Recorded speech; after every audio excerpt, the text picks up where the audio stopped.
from time to time, DJ and I have these conversations when I do stick with the lectionary. Today's one of those days.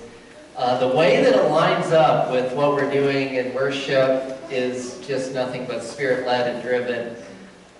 This morning is one of those. As we turn to Psalm 98, that will be our focus verses this morning. I'm going to be reading it from the Common English Bible. I've mentioned before, this is what I use for my devotion. I love how it's faithful yet modernized. It's kind of a fusion, good fusion of text. And so it is different than the ones that you have in front of you. You can follow along in the NIVs if you'd like, or you can just listen to Psalm 98 being read. And as we turn to the Word, let us turn to God in prayer. God, we do thank you for bringing us to this place together. Our lives are separate yet bound up. They're separate in that we all have our own things going on. We all have our own worries or anxieties or regrets. So this morning, as we turn to your word, I pray that you help us to clear those away and just leave our hearts this open receptacle to hear your word for us this day. It's in Jesus Christ's name I pray. Amen. Psalm 98 from the Bible's poetry book, the Bible's song book. Sing to the Lord a new song, because he has done wonderful things. His own strong hand and his own holy arm have won the victory. The Lord has made his salvation widely known. He has revealed his righteousness in the eyes of all the nations. God has remembered his loyal love and faithfulness to the house of Israel. Every corner of the earth has seen our God's salvation. Shout triumphantly to the Lord, all the earth. Be happy. Rejoice out loud. Sing your praises. Sing your praises to the Lord with the lyre and the sound of music, with trumpets and a horn blast. Shout triumphantly before the Lord the King. Let the sea and everything in it roar, the world and all its inhabitants too. Let all the rivers clap their hands. Let the mountains rejoice out loud together before the Lord, because he is coming to establish justice on the earth. He will establish justice in the world rightly. He will establish justice among all people fairly. This is the word of the Lord. Thanks be to God. Do you know what an earworm is? It's not a medical condition, although it sounds like it. Not a physical one, anyway. And it's not that thing that in Star Trek II, the Wrath of Khan, fell out of Chekhov's ear. If that made any sense to you, we can talk later. Although I'm not a Trekkie, that movie has stuck with me. No.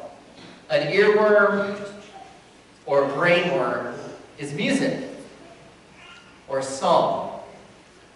Actually has a much more official name than that, and slightly less, It's called IMI, Involuntary Musical Imagery. Makes sense. Involuntary musical imagery. It'll make sense. So what it is it's a catchy piece of music that continually repeats itself through your mind, your inner, after it is no longer playing, right? You're not hearing it being played.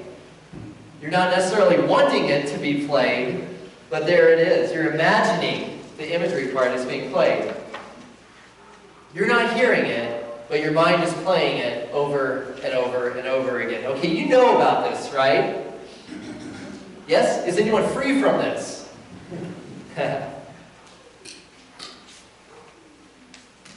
And as a matter of fact, for this to be kicked into effect, you know this too. You don't actually even have to listen or hear the song to get it playing over and over again in your head. Because sometimes all you need to do is read a word that maybe is prominent in the song or the chorus, or you hear just the first note of it, and then there it is.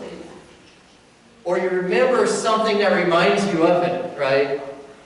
And then this involuntary memory that's involuntary, takes over, and it starts imagining it, playing it over and over and over again. But not every song does this, right? Not every song does this. So what is it about the ones that do? Well, if you're in marketing, this is what commercial jingles, right? This is what these are all about, actually. Because listen here, if you can get an advertisement into somebody's brain that they can't let go of, now that is a mission accomplished, right? Like we can think of a few jingles. So great music and moving music, not just earworms, they stick with us, don't they? We all know that a song can, whether or not it's a catchy tune or jingle or anything, but any song, this becomes very personalized for you, any song can elicit memories, and it can just sweep us away, and it can take us back to another time and place in our lives. Back to a childhood, right? If you were here last week, you got a little something about that. I went back to my childhood singing these Sunday school songs. Or a unique and specific time in your life when you hear it. You can hear it and you think, I remember I was a senior in high school when I heard that song, right? Songs can do something else. They certainly take us back, but can't they also project us into the future? With hope and inspiration, these inspiring songs about making a change, or about doing what's right. They can project us into the unseen future and give us hope. They make us think, I can do this. And what about new songs mixed with old songs? What about the faithful fusion between old and cherished and new and invoking? There is a special place for that. Music will forever carry humanity away, and music has always been core to our faith. Like I said, the Psalms is the songbook, and God has always been well aware of this. Because you see, there has always been, it's not a new thing, always been a faithful fusion, a joining and binding of love song and praise song, back and forth between God and God's people. Now, God's song for us, it has a certain sound. It has a distinct ring to it. God is an artist. We can recognize God's song. We know God's song when we hear it. And humanity's song, okay? Humanity's song back. Now this has shifted and changed through the years, and it sounds different throughout the years and in different cultures. But it has always been a song of response to God's song for us. You know, God's song for humanity, it even has a really specific title. He's named the thing to go with its specific tune that we know here in our hearts.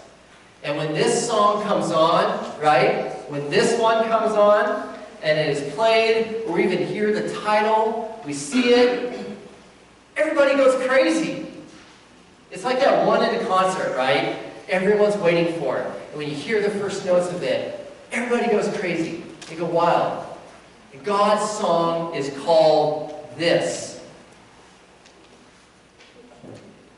Salvation and Justice, a song of hope for all creation. That is God's song that Psalm 98 speaks about. Salvation and justice, a song of hope for all creation.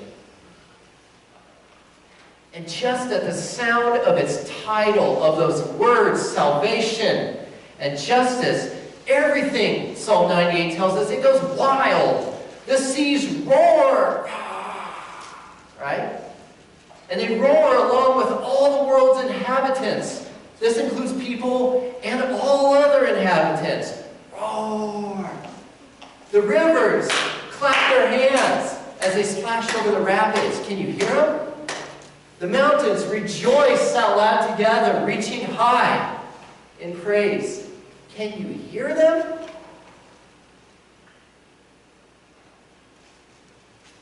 Exactly 300 years ago,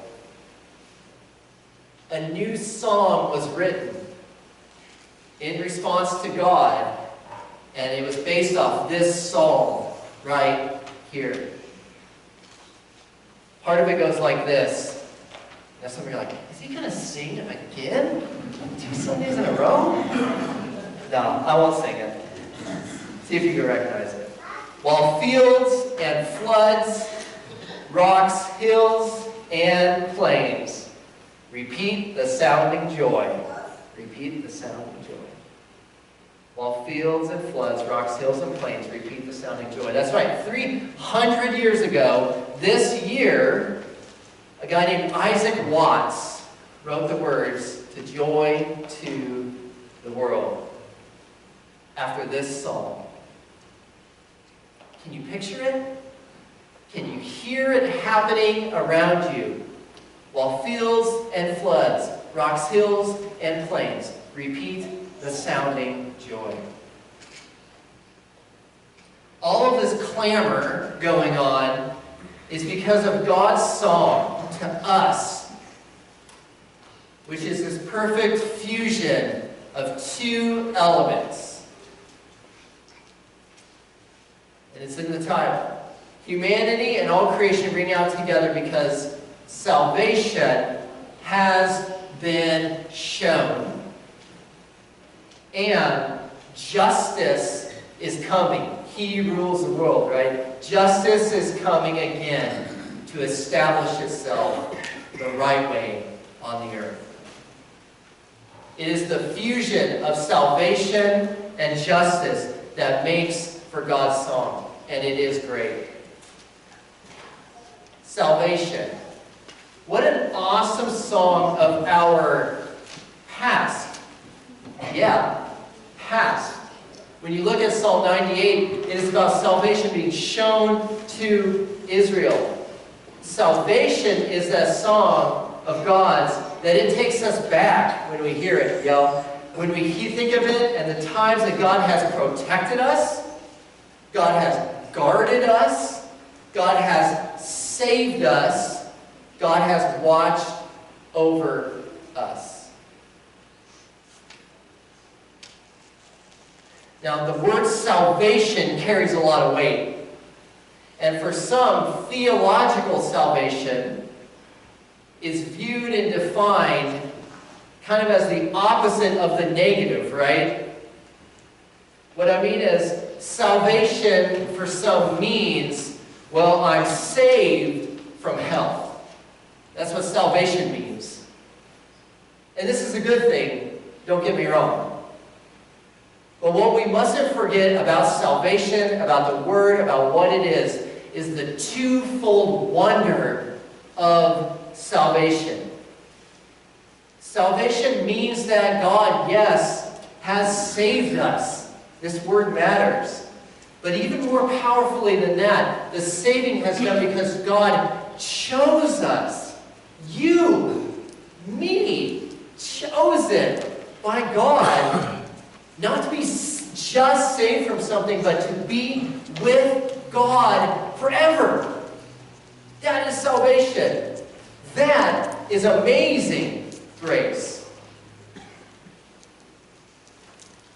So salvation is this joy of the being chosen by God, all sinners alike.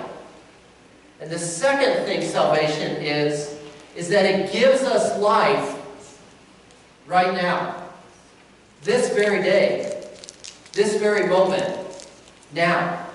Not in some distant future, not after we're gone from here. Now. Salvation gives us life this very moment, now. And salvation has been for us all along. Just as Psalm 98 says, looking back, I've seen it. We can look back and we can see it in action in our lives. So we have the song of God, salvation, faithfully fused with justice, the second half of Psalm 98. Justice is a song of hope for the future. And justice remains for us a hope for the future because, you know, we humans do not do justice very well all on our own. We hear the song of God's. We hear salvation fused with the promise of God's perfect justice. Right? We hear it. We hear it. We hear it. May it become a part of us. May we always be repeating it. So we hear it, right? But I said there's two songs here. There's God's song to us, right? And then our song back. And then the people get involved. After we hear it, the psalm says, be happy. The psalm says, rejoice out loud. Sing your praises. We're talking to us. It says, get out the lyre. Anybody here play the lyre? DJ, play the lyre? Get out the lyre. Get out the trumpets. Now that one we can do, right? Sing a new song in response to God's love song for you. Sing a new song, the psalm tells us. Sing a new song. So I wonder, what new song do we have to sing in response to God? What new song do we have to sing? What new ways in our worship and our life might we fuse classic with something that is brand new? As you and as we as a church think upon what God's saving power, His salvation that has been proved to us, has done for us, and as we yearn for a future, as we get closer and closer to Advent, a future with justice, I challenge you to think of your new song that you might sing out in response to our great God. Amen.